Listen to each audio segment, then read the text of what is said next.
माघ मौनी अमावस्या धरती का संपूर्ण तीर्थ है। नहाने का मिलेगा फल, क्या करना है ध्यान से सुने। नमस्कार दोस्तों, हर हर महादेव। कैसे हैं आप लोग? आशा करते हैं आप लोग स्वस्थ होंगे, मंगल में होंगे। दोस्तों, आज की वीडियो बहुत खास होने वाली है। वीडियो में अंत तक बन रहे, क्योंकि हिंदू धर्म में स्नान दान का और हर चीज का बहुत विशेष महत्व रखा जाता है। तो वीडियो में अंत तक बने रहिएगा। पसंद आए तो उसे लाइक शेयर कीजिएगा।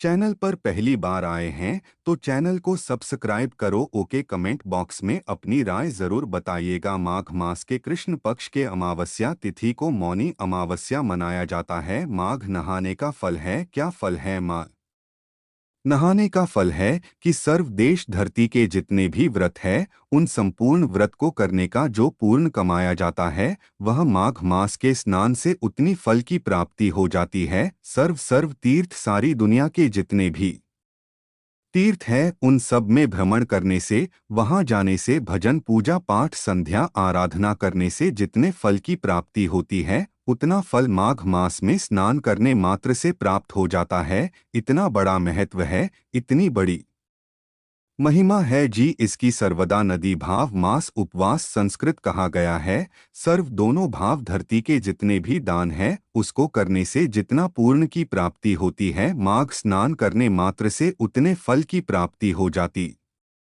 है। इतनी बड़ी महिमा क्या है? मेरी आवाज आपके पास तक आ रही है? आ रही हो तो जरूर एक मैसेज लेकर के भेजिएगा। और फिर आगे क्या है? 3 जपत तम तम तम। प्रयाग में पहुंच करके जो लोग जब भी करते हैं तो उन्हें पूरे यज्ञ करने का फल प्राप्त होता है। यही भीम बड़े आनंद की बात है। इसलिए तो उसका नाम प्रयागराज है। प्रयागराज, जहाँ प्रत्येक दिन अद्भुत योग चलते रहते हैं। विधाता ब्रह्मा जी का योग्य इस स्थान पर हुआ है। और यहाँ जो भी सत्कर्म करते हैं, तत्काल उसका पूर्ण योग करने के बराबर ही उसका फल है। इसलिए सिर्फ प्रयाग में पहुंचने वाले लोग अपनी माल लेकर के जाइए, अपनी झोली 5 पत्र लेकर के जाइए, आसान लगा करके, और प्रज्ञा के क्षेत्र में कहीं भी बैठकर के भगवान का नाम जप कीजिए, तो नाम जप का भी आपको फल मिलेगा और यज्ञ करने का भी फल प्राप्त होगा। इसलिए इसमें क्या लिखा हुआ है?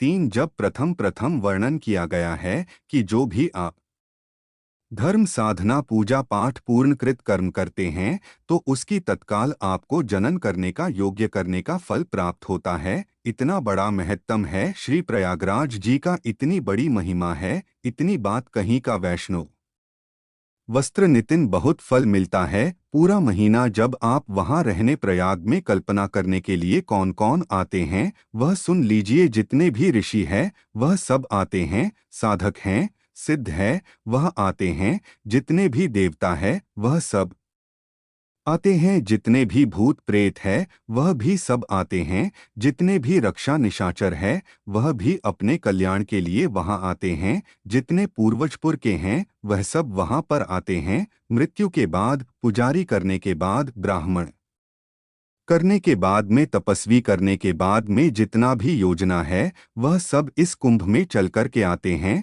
तो कुंभ की तो इतनी बड़ी महिमा है। जब मेरे मरे हुए लोग कुंभ में आते हैं तो भैया हम और आप जो जिंदे, हमें तो पहुंच जाना ही चाहिए। अमृत जीवन भी वहां पर आते हैं कुंभ नहाने के लिए, कुंभ स्नान करने के लिए। हजारों वर्ष पहले एजेंसी तूने महापुरुषों ने अपना शरीर छोड़ दिया, तो कुंभ के समय पर वह नहाने के लिए आते हैं। एक बात और मैं बोलूंगा, माँ के महीना क्यों आप सुन नहीं रहे? माँ के महीना क्यों? माघ का महीना इसलिए कि देवताओं का ब्रह्मा मुहूर्त कब होता है? जब सूर्य और चंद्रमा या दोनों मकर राशि में ज्योतिष रहती है, और गुरुदेव हो, गुरु हो, बृहस्पति जी हो कृष्ण राशि में। तो यह देखिए, जितनी बार सुनेंगे आनंद आएगा। मार्ग ही क्यों नियुक्त किया गया है और महीना क्यों नहीं नियुक्त किया गया प्रज्ञा के लिए? और महीना क्यों नियुक्त नहीं किया गया, मग ही क्यों किया? इसलिए किया कि जिस समय सूर्य और चंद्रमा या दोनों के दोनों होते हैं मकर राशि में, और गुरुदेव बृहस्पति जी होते हैं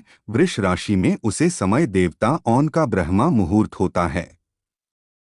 जिस समय आप भर में मांग के महीने में त्रिवेणी में नहाने के लिए जाते हैं तो उसे ब्रह्मा मुहूर्त में संपूर्ण देवताओं के आशीर्वाद करने का फल तुम्हें तत्काल प्राप्त हो जाता है। प्रत्यक्ष रूप से यह पूर्ण प्राप्त हो जाता है। इसलिए माघ का यह महीना देवताओं का ब्रह्मा मुहूर्त है। सारे देवता इस ब्रह्मा मुहूर्त में श्री प्रज्ञा नहाने के लिए आते हैं, स्नान करने के लिए आते हैं, तो अवश्य में जरूर पहुंच गए। और इस स्नान में अमावस्या का स्नान बहुत ज्यादा प्रमुख है। ऐसा कहते हैं कि व्यक्ति के पास समय ना होवे और वह ऐसा समस्या को जिसे हम अपनी अमावस्या के नाम से जाना जाता है, श्री प्रयागराज में जाकर के स्नान कर ली। क्या अद्भुत बात कही है। कहा जाता है कि यदि उनके पूर्वज में कोई भी अधिक कोई अकाल मृत्यु के साथ में मौत को प्राप्त हो गए हैं तो यह पूर्ण उनको प्राप्त हो जाता है और वह लोग मुक्त हो जाते हैं। इतनी बड़ी अद्भुत महिमा है प्रयागराज की जो कि आप सुन रहे हैं। आज का कार्यक्रम आपको बिल्कुल अच्छा लग रहा होगा, बढ़िया लग रहा होगा। अब मैं एक बात आपको कहना चाहूँगा। 144 वर्ष के बाद में कुंभ और एक कब तक किए गए धर्म और सत्कर्म करने का जो पूर्ण मार्ग के महीने में स्त्री प्रयाग में प्राप्ति हो जाता है, तो अब थोड़ा सा आप यह विचार करें कि जो आपकी